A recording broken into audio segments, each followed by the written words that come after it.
You guys have been so patient with me while waiting on this recipe, so I'm going to show you how to make my Mumbo Gumbo. Let's get it. I'm going to start off by sauteing 3 packs of andouille sausages, browning them and setting them to the side. We're going to make a shrimp tail broth with everything that I have listed, and once it comes to a boil, we're going to make our roux. The roux consists of half a stick of unsalted butter, 1 cup of vegetable oil, and 1 cup of flour. You're going to slowly incorporate the flour so that it cooks evenly and that you get to make sure that all the lumps are dissolved.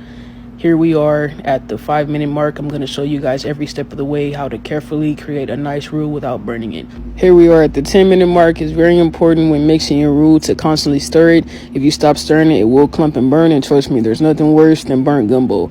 So we're going to constantly move it and maneuver it and make sure that it's nice and silky. If you get to your desired color before that 50-minute mark, feel free to stop and start your process off from there. I just like mine a little bit darker, so I go about 50 minutes to an hour, and if you've made it that far, hats off to you, because I know your hand is hurting. You're going to saute your vegetables. Everything I use is listed above. I saute them in the roux for about 5 to 7 minutes until everything is nice and soft, and then I add in the shrimp broth. We're going to add in 6 ounces of tomato paste, mix that in well, and then bring our gumbo to a low boil on a medium heat. We're going to let that simmer for about 20 minutes, and then we're going to add our seasonings.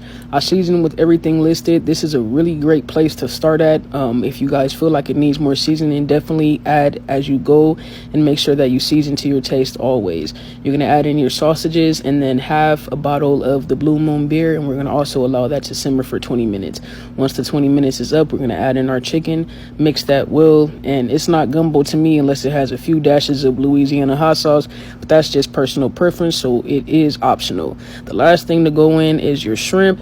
I always add that in at the last 5 to 7 minutes before I turn off the pot, and the shrimp comes out perfectly. At this point, your gumbo is finished and it's time to serve. You're going to plate it up with jasmine rice or serve with whatever your favorite sides are, and enjoy. Thanks for watching.